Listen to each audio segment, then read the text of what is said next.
हाँ तो नमस्कार, हम बानी राजकुमार यादव और आप हमारे देख रहे बानी यूट्यूब चैनल एंकर राजकुमार ब्लॉग्स। इस समय हम बानी बलिया जिला के रसना में। रसना एगो ऐसा जगह है कि एकरी बारे में हम का बताई। तमाम इंटरनेट पर वहाँ सब खोजब कि रसना कैसन शहर है, तो ओकर बारे में तमाम लोगन के वीडियो और तमाम लोगों के पोस्ट निकल जाई।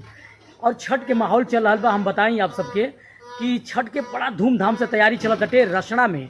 काहे कि रसना के जोन जगह बाटे, नाथवा के पोखरा के जोन मनोरम दृश्य बाटे, आप हमारा ब्लॉग में देख रहा बानी जा कि पीछे इतना सुंदर पोखरा बा, सुंदरीकरण भी भइल बाटे और चारों तरफ बेदी बना देले बा लोग और लाखों के भीड़ होला जा।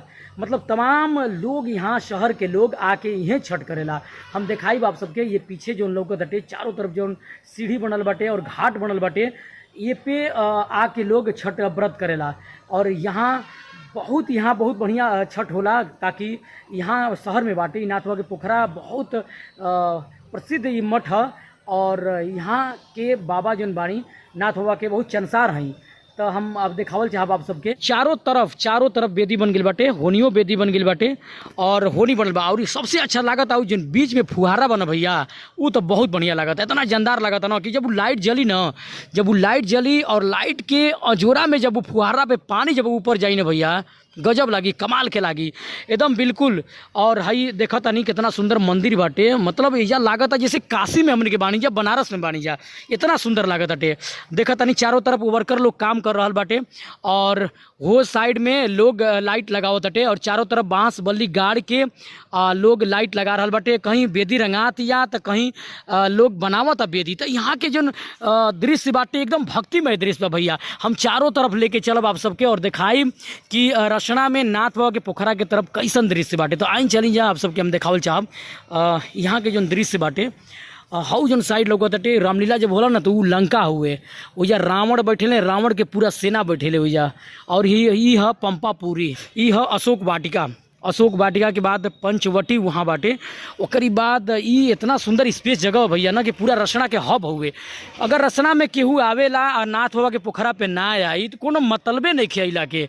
तो हम आप सबके दिखाई कि हई चारों तरफ ये घाट, इतना सुंदर घाट बनल बा भैया। मतलब दिखाई तनी आपके इतना ऊंचाई पे बाटे और पानी भरा गया बा तालाब में, तो और सुंदर लगा था। कितना साफ सफाई बाटे। कमेटी के लोग और मंदिर के तमाम पदाधिकारी गण बानी जा, सब केहू मिल के इतना अच्छा देजा करेला कि यहाँ पे तमाम लोग और शहर के लोग छठ घाट करे आवेला। तो हम दिखाई बहुत अच्छा यहाँ पे जो सजावट होता है वो सब कुछ आप सबके देखे के मिली। यहाँ से लागत अटे कि एकदम काशी में हमने के बानी जा, मथुरा में बानी जा, अयोध्या में बानी जा।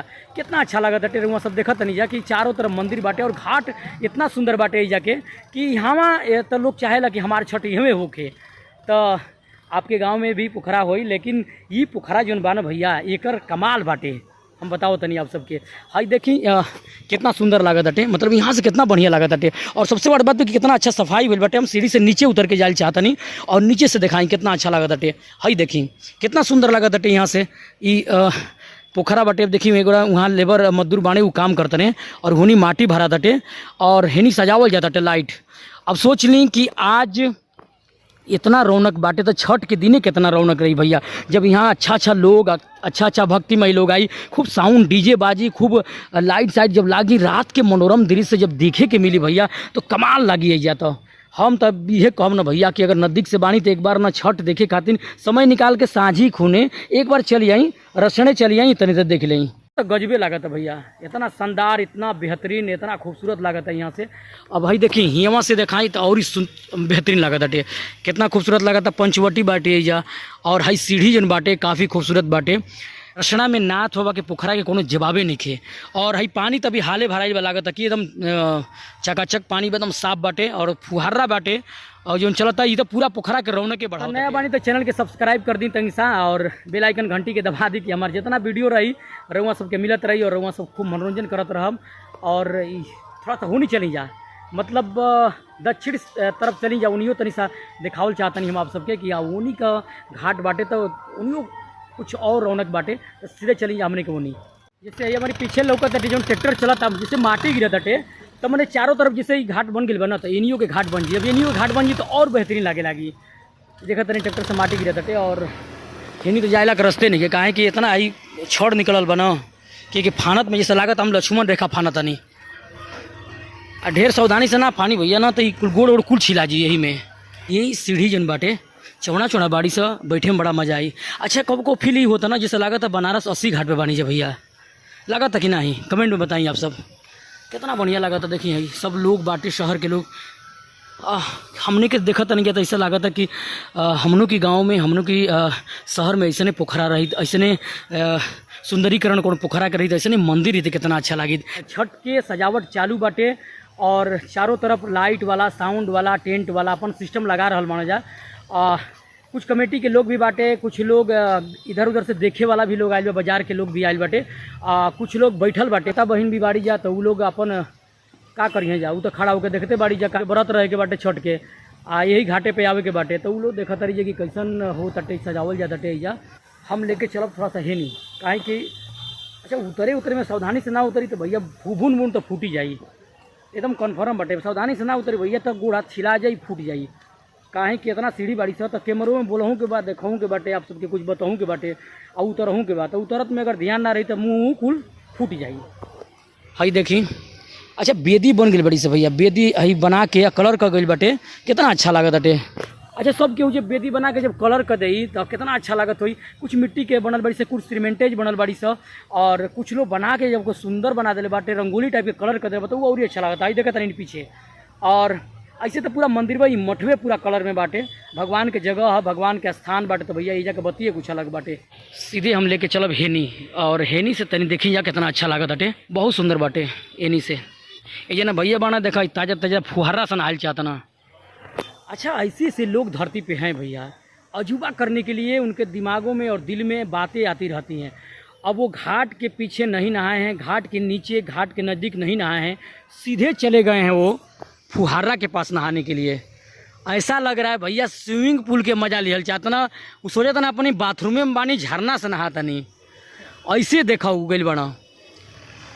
और उन्हीं के सब लोग ही खड़ा होकर देखा था, जैसे लागत था कि ये धरती पर आके यमराज जी नहाता रहो हैं बा न बात। अच्छा ये नहीं एगो फुहारा बटे, एगो होनी फुहारा लगता, तो वो हम आप सबके दिखाई, उन्हीं चली जा, आई चली जा मंदिर के तरफ, और मंदिर पुल दिखाई आप सबके, तो सीधे चली जा। अरे तो चढ़ी नहीं की पाते भाई, चढ़ाऊ में दिक्कतें बाटे, कहेंगे जीन्स पहनले बानी तो चढ़े में तो दिक्कत होबे करी। आ गई ये देख लो बच्चा, ये 3 गो बाणल लो, टाटा कर दलो। अच्छा हम देखावल चाहब आप सबके, और एगो अंदरवा तालाबवा में झरना रहा, लेकिन एगो एनियो झरना बाटे। हई देखी पानी, अभी पर लाइट लगी तो कितना अच्छा लगी, लाइट जलत हटे, अभी अंधेरा नहीं भइल, अभी तो उजाला बाटे। जब पूरा रात हो जाए भैया तो बहुत बेहतरीन लागत होई, का शानदार लागत होई कि ना, बहुत खूबसूरत लागत होई, जानदार लागत है भैया, एकदम बेहतरीन बाटे। मतलब नाथ हुआ पोखरा पे जो मनोरम दृश्य बाटे, काफ़ी खूबसूरत हो गया, पहले से काफ़ी डेकोरेशन वोशन हो गई बाटे, और काफ़ी सजा दिल गई बाटे। और उसी छठ के माहौल चला था, तो भैया त्यौहार जब चला था तो बती अलग बकाएँ कि हिंदू धर्म हिंदू परंपरा के जब त्यौहार होला भैया ना, तो लोग पूरा दिल जहान से लाग जाला, दिल जहान से लाग के ओकरी बाद पूरा ही लोग सजावेला, जहाँ आस्था रहेला वहाँ पूरा मेहनत के साथ लोग काम करेला। देखावल चाहब ई है रावण के लंका। अब लंका में रावण के डंका बाजल है, तो उनके डंका ऐसन बाजल राम जी बजाई ना, पूरा बंदरी सेना अपन हनुमान सेना लेके, कि रावण के पतन हो गई। तो ई है रावण के स्थान, यहाँ रावण बैठे और इधर देवता, पंपापुरी, अशोक वाटिका, पंचवटी, बहुत कुछ दर्शाया गया है रचना में। तो आप एक बार यहाँ पे आइए और आकर घूमिए, काफ़ी अच्छा लगेगा। धन्यवाद। तो कैसा लगा हमारी ब्लॉग, भोजपुरी में ब्लॉग बना दिले बनी, कैसा लगा? अगर अच्छा लगा तो चैनल के सब्सक्राइब करी, लाइक शेयर कमेंट करी और अपन प्यार दी।